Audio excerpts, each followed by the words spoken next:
Halo semua, nama saya Novilia Indriani. Dalam rangka UAS Bank, lembaga dan keuangan lainnya, hari ini saya akan membahas tentang dana pensiun. Stay tune!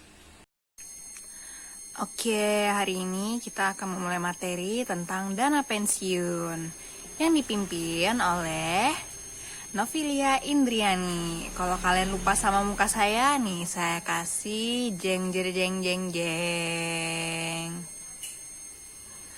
Oke, kita langsung masuk ke materinya ya. Apa sih itu manajemen dana pensiun? Nah, sebelum kita mengetahui tentang dana pensiun, kita harus tahu dulu nih, sebagai seorang karyawan, mulai usia berapa sih kita mulai memasuki usia pensiun? Nah, batas usia pensiun normal adalah 55 tahun. Ada juga namanya batas usia pensiun wajib, yaitu maksimal 60 tahun. Nah, kalau misalnya umurnya di antara 55 sampai 60 ini bagaimana? Seperti 57, 59. Nah, itu dia masuk ke batas usia pensiun normal. Menurut Undang-Undang Nomor 11 Tahun 1992 tentang dana pensiun adalah badan hukum yang mengelola dan menjalankan program yang memasok atau memenuhi janji manfaat pensiun. Di situ ada typo, harusnya pensiun ya guys, bukan penisun. Oke, kita lanjut. Pertama, nah dana pensiun ini bisa diambil secara langsung atau tiap bulan sesuai kebijakan perusahaan masing-masing. Nah, kalau perusahaan saya sendiri itu, dana pensiun itu diambil secara langsung jika nanti saya telah berhenti bekerja. Juga, dana pensiun ini harus terdaftar secara hukum, sehingga para karyawan atau peserta pensiun mendapat jaminan hukum terhadap program pensiun yang mereka ambil.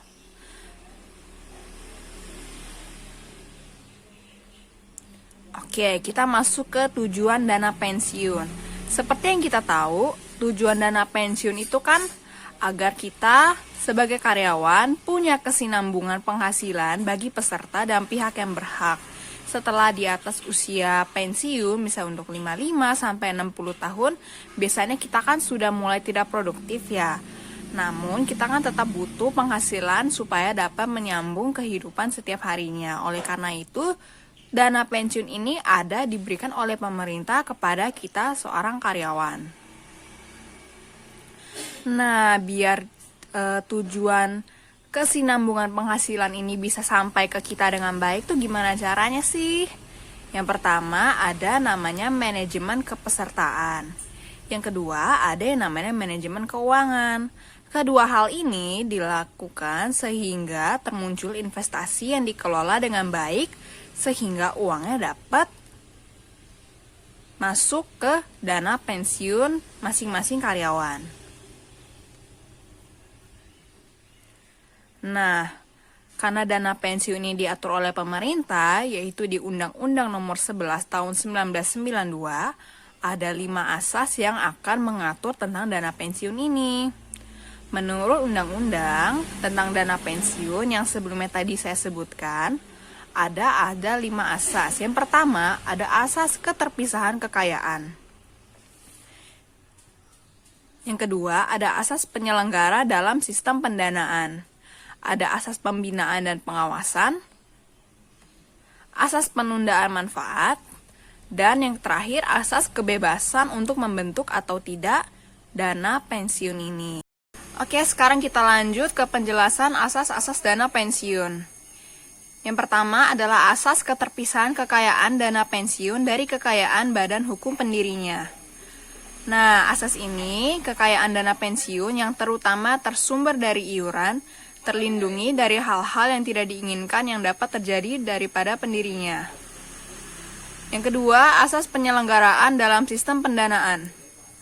Dengan asas ini, penyelenggaraan program pensiun baik bagi karyawan maupun bagi pekerja mandiri haruslah dilakukan dengan pemupukan dana yang dikelola secara terpisah dari kekayaan pendiri, sehingga cukup untuk memenuhi pembayaran hak peserta pensiun. Nah, untuk yang ketiga adalah asas pembinaan dan pengawasan. Sesuai dengan tujuannya, asas ini menghindarkan penggunaan kekayaan dana dari kepentingan-kepentingan yang dapat mengakibatkan tidak tercapainya maksud utama dari pemupukan dana, yaitu untuk memenuhi pembayaran hak peserta. Yang keempat ada asas penunda manfaat. Asas ini dalam penyelenggaraan program pensiun dimaksudkan untuk memenuhi pembayaran hak peserta yang telah pensiun agar kesinambungan biaya pensiun dapat terpelihara. Yang terakhir adalah asas kebebasan untuk membentuk atau tidak membentuk dana pensiun. Berdasarkan asas ini, keputusan untuk membentuk dana pensiun merupakan prakasa pemberi kerja untuk menjanjikan manfaat pensiun bagi karyawannya, yang membawa konsekuensi pendanaan pensiun. Sekarang kita masuk ke program dana pensiun. Nah, program dana pensiun ini ada dua. Yang pertama adalah program pensiun manfaat pasti atau PPMP. Nah, manfaatnya ditetapkan dalam peraturan dana pensiun atau PDP. Sehingga program pensiun lain yang bukan merupakan program pensiun iuran pasti. Nah, yang kedua adalah program pensiun iuran pasti. Nah, iuran ini ditetapkan oleh PDP. Nah, masih ingat gak yang tadi PDP yang saya bilang? PDP ini adalah peraturan dana pensiun. Seluruh iuran serta hasil pengembangannya dibukukan kepada rekening masing-masing peserta pensiun. Nah, sekarang kita kan udah bahas tentang program dana pensiun. Sekarang kita mau tahu tentang apa sih hak dan kewajiban yang kita dapat sebagai peserta dana pensiun. Nah, pengaturan hak kewajiban di setiap dana pensiun itu berbeda ya. Nah, untuk informasi ini dimuat dalam PDP. Apa tuh? Masih ingat nggak tadi PDP itu apa? Nah, PDP itu adalah program dana pensiun. Sekarang yang pertama kita bahas adalah hak. Manfaat pensiun dapat diterima pada saat peserta mencapai usia pensiun. Usia pensiun ini yang dimaksud adalah seperti slide yang saya bicarakan sebelumnya, yaitu usia 55, mulai dari 55 tahun sampai umur 60 tahun ke atas. Besaran manfaat pensiun ini tergantung kepada jenis program pensiun yang diikuti oleh masing-masing peserta. Sekarang kita berbicara tentang kewajiban dana pensiun. Nah, kewajibannya itu untuk peserta DPPK, peserta ini harus menggiur dana ke pensiun. Kalau pesertanya adalah DPLK, pembayaran iuran pensiun ini bersifat fleksibel. Nah, gimana teman-teman tentang penjelasan dana pensiun yang tadi saya berikan barusan? Cukup singkat ya teman-teman ya. Kalau misalnya teman-teman ingin tahu lebih detail tentang dana pensiun, mungkin teman-teman bisa nonton di video mahasiswa-mahasiswa lainnya yang membahas tentang dana pensiun.